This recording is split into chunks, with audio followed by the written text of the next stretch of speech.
Minasyaitonirrajim. Bismillahirrahmanirrahim. Assalamualaikum warahmatullahi wabarakatuh. Waalaikumsalam warahmatullahi wabarakatuh. Alhamdulillahilladzi hadana li hadza wa ma kunna linahtadiya laula an hadanallah. Allahumma shalli wa sallim wa barik ala sayyidina wa maulana Muhammadin biqadri hubbika fihi wa zidna ya maulana hubban fihi wa farrij 'anna ya maulana bijahihi ma nahnu fihi. Ilahana la nas'aluka raddal qada walakin nas'aluka al-lutfa fihi. Minal 'aidin al-faizin al-maqbulin Minal aidin al-faizin al-maqbulin. minal 'aidin al-faizin al-maqbulin Minal aidin al-faizin al-maqbulin. minal 'aidin al-faizin al-maqbulin. Minal aidin al-faizin al-maqbulin. Allahumma aslih ummata Muhammadin sallallahu alaihi wasallam wa farrij an ummati Muhammadin sallallahu alaihi wasallam warham ummata Muhammadin sallallahu alaihi wasallam wansur wahfaz wa ayyid nahdhatal watani fil alamin bihaqqi Muhammadin sallallahu alaihi wasallam. Amma ba'du. Yang sama-sama kita hormati dan muliakan al-mukarramun, para tuan guru, alim ulama yang hadir di tengah-tengah kita, wa ala muqaddimatihim, Bapak Pembina Pondok Pesantren Darul Kamal, kemudian ada kawan-kawan atau sahabat-sahabat yang hadir di sini yang sebut dan ucapkan selamat datang. Ada Kanda Tuan Guru Haji Abdullah Fatih LC Diplom, kemudian ada Kanda Tuan Guru Haji Fajri Mustafa nih. Selamat datang Tuan Guru. Kemudian ada Kanda Tuan Guru Haji Solehuddin Firdaus dan juga para tamu undangan yang mulia yang tidak bisa kami sebutkan satu persatu. Oh lupa kakak ipar tiang Tuan Guru Haji Muhammad Atik As-Sawlati hafizahumullah ta'ala. Kita berdoa semoga guru-guru kita selalu diberikan kesehatan, perlindungan oleh Allah Subhanahu wa taala. Kemudian bapak-bapak, ibu-ibu, hadirin pengajian silaturahim 1 Syawal tahun 1443 Hijriah. Kita berdoa di hari raya Idul Fitri ini semoga sesuai dengan doa yang kita ucapkan tadi, minal aidin al-faizin al-maqbulin, yaitu kita berdoa semoga kita betul-betul menjadi kembali kepada fitrah kita di hari fitri ini. Kami ucapkan ahlan wa sahlan kepada Kanda Tuan Guru Haji Taufik Ansori. Silakan Tuan Guru. Alhamdulillahirabbil alamin. Kita bersyukur kepada Allah Subhanahu wa taala di mana sebagaimana dalam penghujung ayat puasa, walitukmilul iddata walitukabbirullaha ala ma hadakum wa la'allakum tashkurun. Artinya apabila kalian sudah selesai menyempurnakan jumlah puasa Ramadan yang kita sudah selesai 29 hari, kemudian ada juga saudara-saudara kita yang lebih 30 hari. Intinya apabila kita sudah selesai menyempurnakan bilangan tersebut, agar kita bertakbir mengagungkan Allah Subhanahu wa taala dan memanjatkan kesyukuran, la'allakum tashkurun. Maka kita bersyukur kita disampaikan oleh Allah Subhanahu wa taala sampai hari ini, yaitu pada hari kemenangan. Kemudian di pengajian niki yang dipercaya untuk memberikan ya sepatah atau dua patah kata, padahal tentu di hadapan kita sebenarnya masih banyak yang lebih pantas nih. Karena tiang statusnya masih mahasiswa. Masih mahasiswa, di mana mahasiswa niki ya biasanya kalau di kampus atau di kuliah itu diminta untuk membuat makalah, kemudian presentasi di hadapan para dosen, para guru, para profesor, kemudian juga di hadapan teman-teman mahasiswa. Nah, karena itu tiang juga untuk mempersiapkan acara ini menyusun sebuah makalah, di mana makalah ini tiang menemukan fakta-fakta mengagumkan ya, patut untuk kita presentasikan di hadapan masyarakat muslim agar tahu apa esensi atau inti sebenarnya daripada ajaran Islam yang kita sudah mulai tergerus jauh daripada esensi tersebut.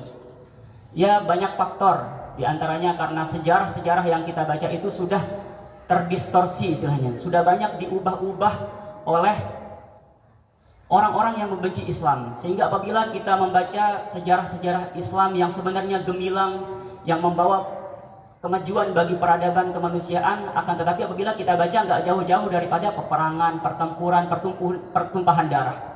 Padahal apabila kita rapikan kembali, apabila kita tilik kembali, kaji lebih mendalam sejarah-sejarah Islam itu, kita akan kagum, akan bangkit giroh atau semangat kita, apa sih sebenarnya, bagaimana ulama salaf, para ilmuwan itu memahami Islam. Nah, di sini kita lihat judul makalah ini adalah bermasyarakat sesuai adab dan akhlak Islam.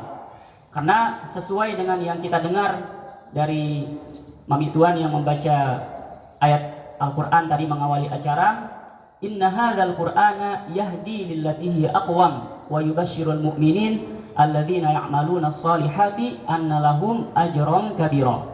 Sesungguhnya Al-Quran ini adalah turun untuk memberikan hidayah, memberikan petunjuk agar manusia itu berjalan kepada jalan yang lebih lurus, ya, menemukan nasib yang lebih beruntung, arah kehidupannya mereka itu lebih tercerahkan, lebih jelas arahnya.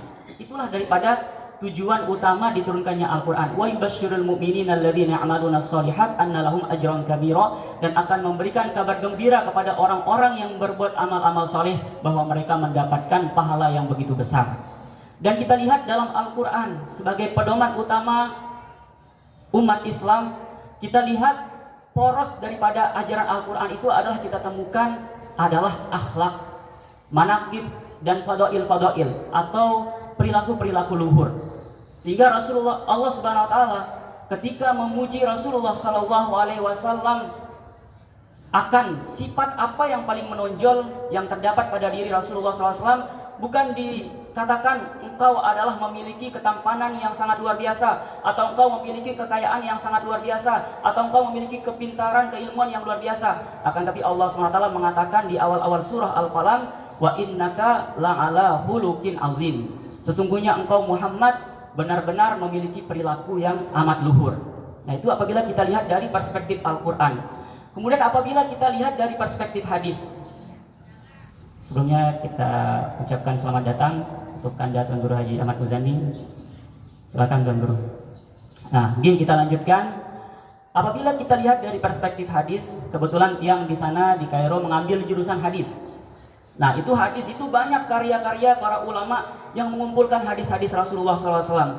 Ada yang disebut dengan kitab-kitab musnad, ada yang disebut dengan kitab-kitab jami', ada yang disebut dengan kitab-kitab sunan, ada yang disebut dengan al-ajza, dan lain sebagainya.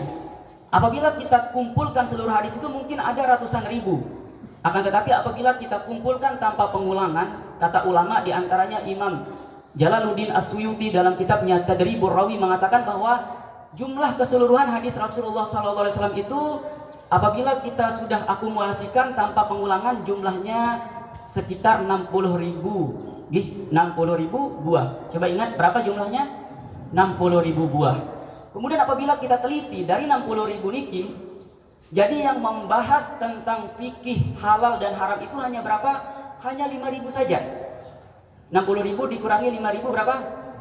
55.000. Dan sisanya 55.000 itu adalah membahas, kita lihat di sana nanti ada kitabul adab, kitab yang menjelaskan tentang adab-adab.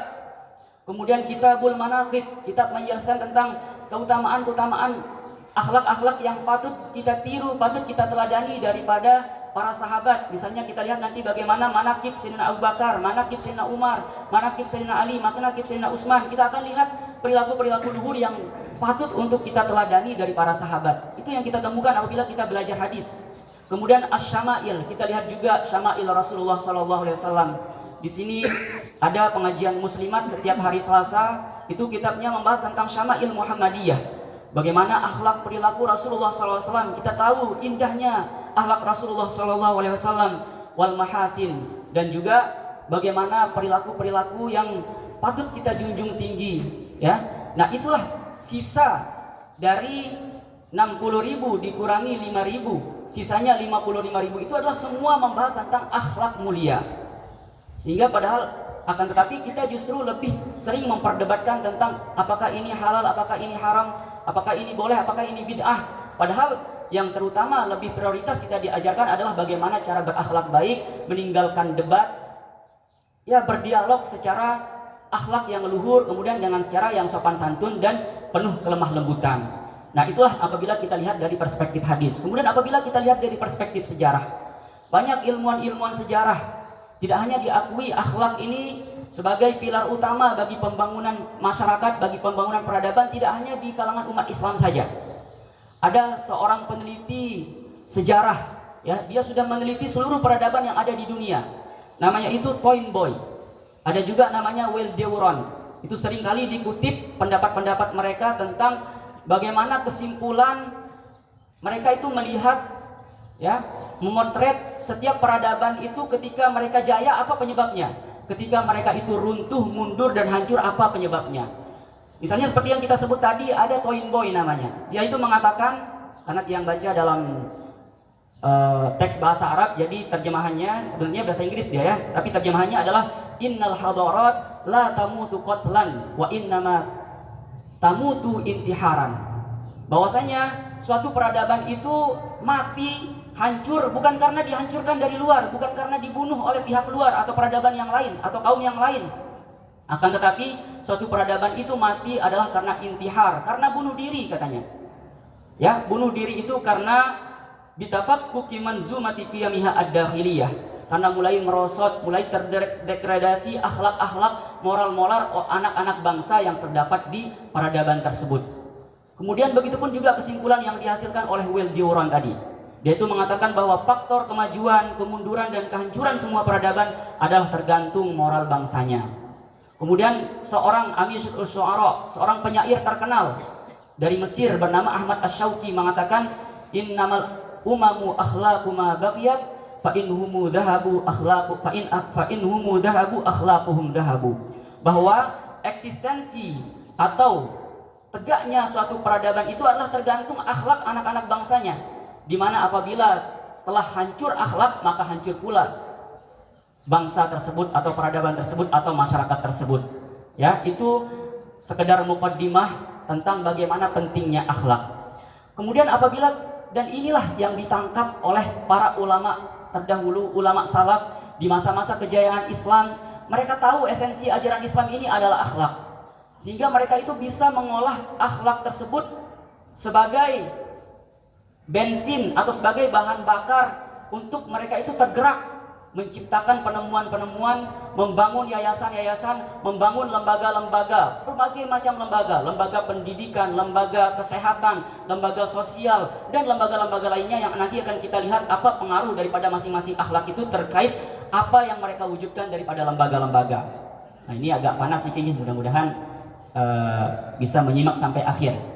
Nah, apabila kita kumpulkan dari sekian 55.000 tadi hadis yang membahas tentang akhlak, bisa kita simpulkan bahwa induk akhlak yang ditekankan, yang diajarkan dan bisa menjadi motor penggerak kita itu ada 5 akhlak. Yaitu yang pertama adalah akhlak yang disebut dengan akhlaqur rahmah, akhlak kasih sayang. Dan nanti kita akan lihat dari perinciannya bagaimana akhlak kasih sayang atau akhlak welas asih ini menggerakkan seluruh kaum muslim agar tergerak membangun yayasan seperti rumah sakit dan yayasan-yayasan sosial. Kita akan lihat nanti contoh-contoh mengagumkan daripada itu. Kemudian akhlak yang kedua setelah akhlaqur rahmah adalah akhlaqul infitah, akhlak terbuka terhadap alam semesta. Bahasa mangkin niki open minded, ya. Dia itu punya relasi yang kuat dengan kaun, ayat-ayat kauniyah, langit, bumi, matahari dan bulan. Sehingga dengan keluasannya seorang muslim zaman dahulu, ulama-ulama, para intelektual zaman dahulu itu memandang alam semesta, mereka pun tergerak untuk membangun lembaga-lembaga astronomi, lembaga-lembaga falak atau apa yang kita sebut sekarang seperti lembaga BMKG, Badan Meteorologi, Klimatologi dan Geofisika, di mana kehidupan kita saat ini di hari ini amat bergantung dengan perkiraan-perkiraan yang dimunculkan, diterbitkan oleh BMKG. Kita mau pergi berhaji, kita mau kapan Ramadan, kita mau kapan mikot, kemudian terkait dengan astronomi, terkait dengan falak. Apabila kita membangun masjid, tentu kita perlu tahu mana arah kiblat. Ya, itu semua adalah dahulu dirumuskan oleh orang-orang muslim. Kemudian yang ketiga adalah akhlak al-karamul aqli, al-karamul ilmi, yaitu kedermawanan intelektual. Kita sering mendengarkan kedermawanan material, artinya orang yang dermawan, pemurah, memberikan harta, memberikan uang. Akan tapi yang lebih penting daripada itu adalah kedermawanan ilmu, yang tidak pelit terhadap ilmu, yang selalu ingin agar saudara-saudaranya itu tercerdaskan menjadi masyarakat yang melek terhadap ilmu pengetahuan. Sehingga dengan akhlak kedermawanan intelektual inilah tergerakkan para ulama-ulama zaman dahulu itu membangun universitas-universitas, membangun madrasah-madrasah, membangun forum-forum ilmiah. Ada yang disebut juga dengan zawiyah-zawiyah tarbawiyah. Kita di Mesir itu sering mendapatkan ada lembaga khusus disebut dengan zawiyah yang agak berbeda dengan madrasah, yang khusus lebih fokus tergerak mendidik hati atau mendidik ruh kita.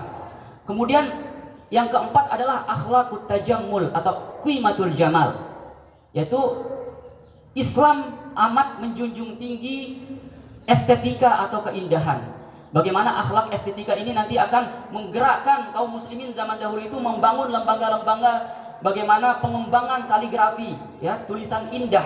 Kemudian bagaimana mengembangkan penemuan-penemuan dalam arsitektur masjid, sehingga kita akan lihat bagaimana masjid-masjid yang diarsitektori, yang dibangun oleh orang-orang umat Islam dahulu itu adalah menjadi rujukan bagi pembangunan-pembangunan mewahnya, bangunan-bangunan yang ada di Eropa hatta saat ini.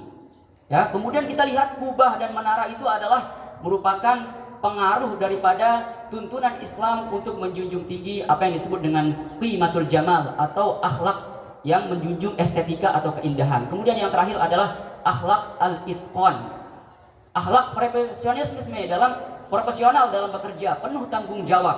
Ya, inilah akhlak-akhlak, kemudian teks-teks daripada ayat Al-Quran, kemudian daripada hadis-hadis Rasulullah SAW itu menggerakkan kaum muslimin zaman dahulu untuk membangun lembaga-lembaga penyedia tenaga kerja profesional dan yang berintegritas dalam bekerjanya. Sehingga inilah yang menghasilkan sebuah masyarakat yang maju dan berperadaban. Kita akan lihat bagaimana akhlak kasih sayang itu terwujudkan. Bagaimana akhlak kasih sayang terwujudkan menjadi yayasan-yayasan berbentuk rumah sakit dan lembaga-lembaga sosial. Nah, inilah hidayah nabawiyah atau petunjuk-petunjuk hadis yang ada dalam hadis-hadis sunnah-sunnah Rasulullah SAW itu amat mendorong kita untuk menjunjung tinggi akhlak rahmah atau kasih sayang atau belas kasihan kepada saudara-saudara kita. Inilah yang mendorong untuk pertama kali rumah sakit yang kita temukan sekarang. Rumah sakit banyak, rumah sakit di Selong, rumah sakit di Mataram, ada puskesmas di kecamatan-kecamatan, kemudian ada rumah sakit yang lebih mewah di Jakarta, ada yang rumah sakit yang lebih mewah di Singapura, ada kadang-kadang yang tidak bisa ke Singapura itu ke Jerman, rujukannya di Jerman. Akan tetapi yang paling pertama membangun rumah sakit itu adalah pemerintah muslim yang bernama Walid bin Abdul Malik pada tahun 86 Hijriah. Sudah 1300-an tahun yang lalu. Sedangkan ini Al-Walid bin Abdul Malik itu membangun masjid, membangun rumah sakit itu yang disebut dengan Darus Syifa.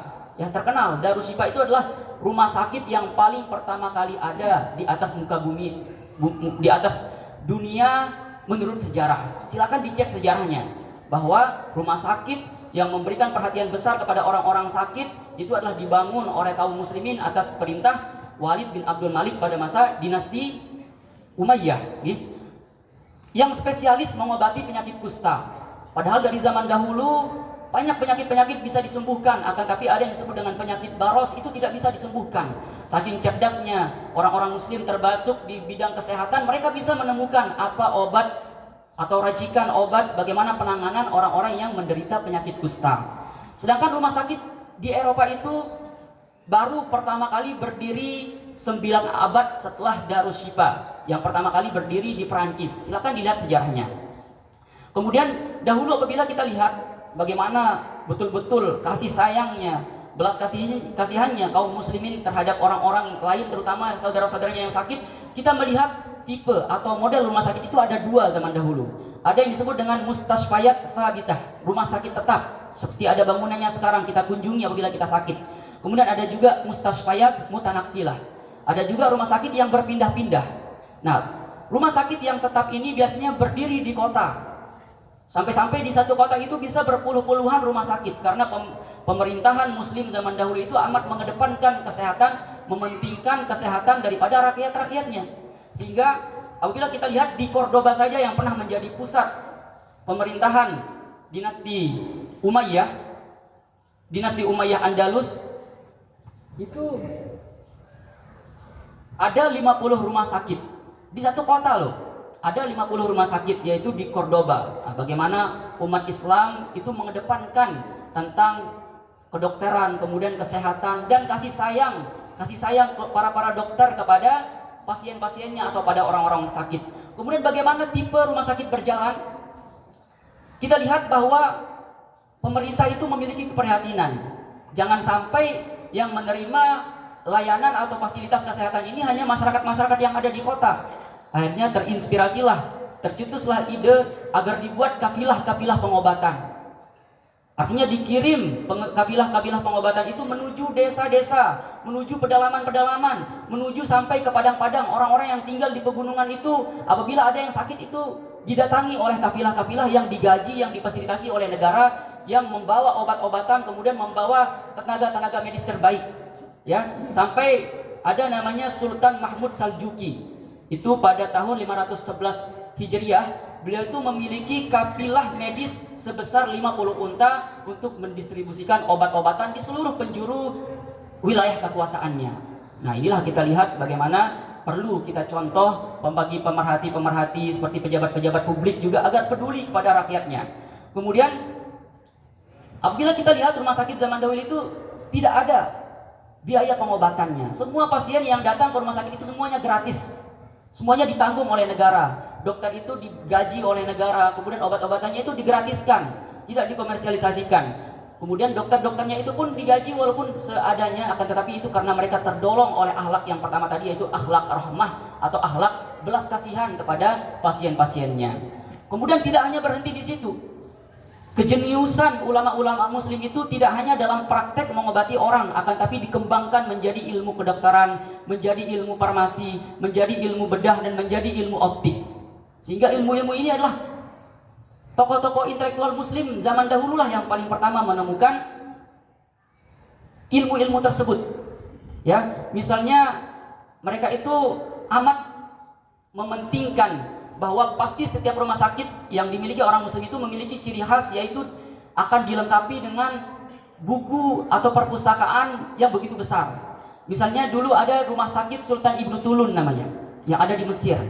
Ya, Sultan Ibnu Tulun itu masih kita temukan sekarang situs-situs sejarahnya, masih kita lihat masjid-masjidnya. Nah, beliau itu ketika menjabat sebagai pemerintah di Mesir membangun sebuah rumah sakit, di mana di rumah sakit tersebut terdapat perpustakaan yang mengandung 100.000 kitab.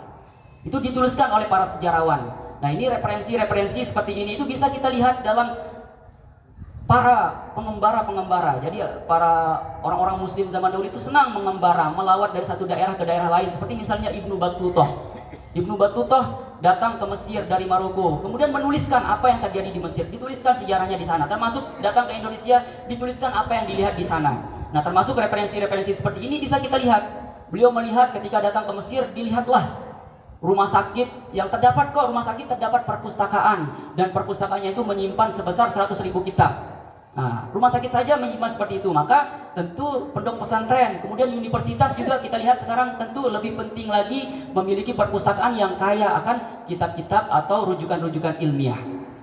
Kemudian di rumah sakit yang menjadi ciri khas daripada rumah sakit muslim, di rumah sakit Islam zaman dahulu adalah, ya beda kalau rumah sakit Islam sekarang. Kadang-kadang orang-orang mikir-mikir datang ke rumah sakit yang dilabeli rumah sakit Islam sekarang. Lebih senang ke rumah sakit yang swasta, rumah sakit yang kadang-kadang namanya itu bukan Islami.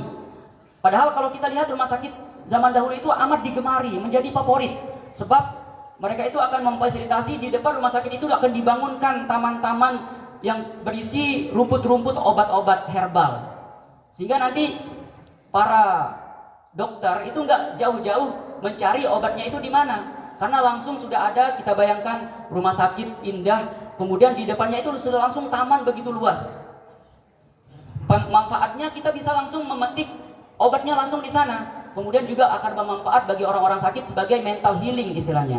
Artinya rumah sakit kan, orang-orang sakit itu perlu melihat pemandangan-pemandangan indah, pemandangan-pemandangan segar, pemandangan-pemandangan hijau, di mana itulah yang bisa mempercepat kesembuhannya. Kemudian ada rumah sakit, tadi kita lihat beberapa rumah sakit, termasuk ada yang disebut dengan rumah sakit Al-Mansuri. Rumah sakit Al-Mansuri ini adalah di antara rumah sakit yang sangat paling mewah pada zaman dahulu. Disebutkan sebagai ayat kauniyah.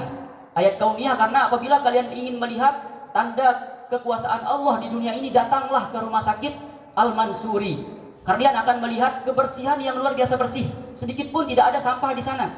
Kemudian kerapian, semua itu, semua furnitur, semua barang-barang itu ditata dengan rapi. Kemudian dari segi keluasan juga paling luas, dan jumlah tim medisnya itu sangat-sangat luas, sehingga satu hari saja itu bisa menampung 4.000 pasien. Ada nggak rumah sakit yang sekarang bisa menampung 4.000 pasien? Ya, di rumah sakit Al-Mansur zaman dahulu bisa seperti itu. Kemudian ada, kita lihat tokoh bagaimana bernama Imam Ibnu Nafis. Imam Ibnu Nafis ini adalah seorang ahli dalam usul fiqh, ahli dalam hadis, juga ahli dalam kedokteran. Beliau itu menyusun kitab judulnya Asy-Syamil fit Tibb. Arti Asy-Syamil fit Tibb ini adalah sebuah buku yang sangat lengkap dalam kedokteran. Artinya ensiklopedia. Apapun pertanyaan-pertanyaan tentang kedokteran, silakan rujuk kitab Asy-Syamil karya Ibnu Nafis, itu akan kita dapatkan. Kita sekarang apabila kita melihat manuskripnya itu, kita apabila melihat daftar isinya, Ibnu Nafis ini saking alimnya ingin membuat kitabnya itu sebesar 300 jilid. Hanya saja karena ajalnya menjemput, beliau itu meninggal, kemudian kitabnya itu jadi 40 jilid. Sehingga kedokteran-kedokteran sekarang itu merujuk kepada kitab-kitab ulama-ulama muslim zaman dahulu, termasuk kitab Ibnu Nafis. Beliau adalah ahli medis yang sangat terkenal. Kemudian tidak hanya untuk mengobati manusia, akan tapi juga untuk mengobati binatang. Ya, kebesaran, kedorongan akhlak rahmah, akhlak balas kasihan ini juga tidak menutup mata para pemerintah untuk memberikan perhatian kepada binatang-binatang atau hewan-hewan yang hidup di negara tersebut. Misalnya ada masjid di depan Al-Azhar, namanya Masjid Muhammad Beg Abu Dahab. Ya, Masjid Muhammad Beg Abu Dahab ini di mana dikumpulkan wakaf, dikumpulkan uang-uang pajak itu, dan tertuliskan ada undang-undang bagaimana pengelolaan pajak, dan di antara salah satu poin yang diatur di situ adalah bahwa ada pajak, ada dana yang disisihkan untuk membelikan makanan burung-burung, kemudian ditaruh di atap Masjid Muhammad Beg Abu Dahab ini, agar nanti setiap ada burung-burung yang lewat itu bisa memakan dari sana. Kemudian ada juga bagaimana penting kita tahu sekarang konservasi atau pemeliharaan, pelestarian binatang-binatang yang mau punah, itu penting. Dan kita lihat bagaimana orang-orang muslim zaman dahulu di Maghrib atau di Maroko itu ada burung namanya al-qalaqlaqah, ya, seperti bangau, akan tapi bangau yang tinggi. Bangau tinggi ini tinggi karena kakinya tinggi katanya, senang bermain di lumpur, kemudian berlari-larian di lumpur, indah kelihatannya, akan tapi sekarang mungkin sudah punah. Nah, apabila karena burung bangau ini apabila berlari-larian itu sering terjadi kepatahan kaki di sana, sehingga nanti pemerintah itu mengkhususkan anggaran agar nanti ada para dokter hewan itu yang tetap memantau di lumpur tempat berlarinya bangau-bangau tersebut. Apabila sekira ada bangau yang terluka kakinya atau patah kakinya, segera dibawa ke rumah sakit hewan kemudian diobati. Nah, ini adalah bagaimana kepada hewan saja seperti itu, apalagi kepada manusia. Dan kemudian selanjutnya kita lihat akhlak kedua setelah akhlak rahmah. Bagaimana akhlak rahmah itu tadi bisa membentuk lembaga-lembaga seperti rumah sakit yang kemudian menjadi rujukan yang ditiru oleh peradaban manusia sampai saat ini. Kita lihat akhlak kedua yaitu akhlak al-infitah, yaitu memiliki cakrawala yang luas dan memiliki hubungan yang kuat antara alam semesta. Di mana akhlak inilah yang menggiring orang-orang muslim itu membangun lembaga-lembaga seperti lembaga-lembaga astronomi. Kemudian apa yang kita sebut sekarang seperti yang kita sebut tadi BMKG, itu orang muslim yang paling pertama membangun. Kita akan lihat nanti. Di mana orang muslim itu ketika apabila kita membaca Al-Qur'an, sekarang kita akan menemukan surat pertama itu apa? Al-Fatihah. Ayat pertama di Al-Fatihah Nabi, Bismillahirrahmanirrahim. Alhamdulillahi Rabbil Alamin. Ya, segala puji bagi Allah, Tuhan seluruh semesta alam. Padahal bisa saja Allah SWT memilih kata Rabbil Muslimin, Alhamdulillahi Rabbil Muslimin, atau Alhamdulillahi Rabbin Nas. Segala puji bagi Tuhan seluruh orang-orang muslim, segala puji bagi Tuhan seluruh umat manusia. Akan tapi kenapa di sini pemilihan katanya itu Al-Alamin atau Tuhan seluruh alam semesta? Itulah yang mendorong manusia, pasti ada isyarat di balik ini. Karena tokoh-tokoh muslim itu zaman dahulu cerdas. Ketika mereka membaca satu ayat, itu tidak terhenti pada makna per huruf saja, akan tapi ini ada isyarat Allah nih di sini. Kenapa tidak mengatakan Tuhan manusia? Kenapa tidak mengatakan Tuhan orang-orang muslim saja, akan tapi mengatakan Tuhan alam semesta? Inilah yang membuka cahaya hati mereka untuk memantau langit, memantau matahari, memantau bulan, memantau peredaran bintang-bintang, ya. Dari situlah terbentuk ilmu falak, terbentuk ilmu astronomi yang membantu. Kita lihat misalnya sekarang, bahkan setiap syariat-syariat yang disyariatkan kepada kita, sholat, kemudian berhaji, kemudian berpuasa. Bagaimana kita berpuasa kalau kita tidak tahu bagaimana masuknya penanggalan baru? Bagaimana kalau kita bisa sholat kalau kita tidak bisa tahu arah kiblat? Dan arah kiblat itu bisa kita tahu dengan ilmu-ilmu seperti ilmu astronomi. Orang-orang yang membuat kompas itu adalah orang-orang astronom. Kemudian bagaimana kita bisa tahu mikot haji? Kapan tanggal 9 Zulhijjah untuk berwukuf di Arafah? Bagaimana sah haji kita kalau kita tidak tahu kapan kita berwukuf di Arafah? Maka itulah yang mendorong mereka membuat lembaga-lembaga seperti tadi, untuk mengetahui kapan-kapan penanggalan, kapan mikot, dan mengetahui arah kiblat. Disitulah mereka terkeluarkan dari sempitnya pemikiran kepada berpikir yang begitu luas. Dibentuklah jadi BMKG itu yang kita lihat sekarang, Badan Meteorologi, Klimatologi dan Fisika itu dahulu paling pertama dibangun oleh Sultan Mahmud Syah. Siapa namanya? Sultan Mahmud Syah pada tahun 429 Hijriah. Di mana beliau membangun dengan nama Marsad Asfahan. Ya, Marsad itu seperti BMKG sekarang yang berdiri di Asfahan. Selain itu ada juga Marsad namanya bahasa Arab nih, Marsad Asfahan. Kemudian ada Marsad Kurtubah, Marsad yang ada di Cordoba. Kemudian ada Marsad Qahirah, Marsad yang ada di Kairo. Ada Marsad Samarkand, Marsad yang ada di Samarkand atau yang ada di Iran sekarang. Kemudian ada tokoh terkenal yang menjadi pegawai di Marsad tersebut bernama Umar Al-Khayyam.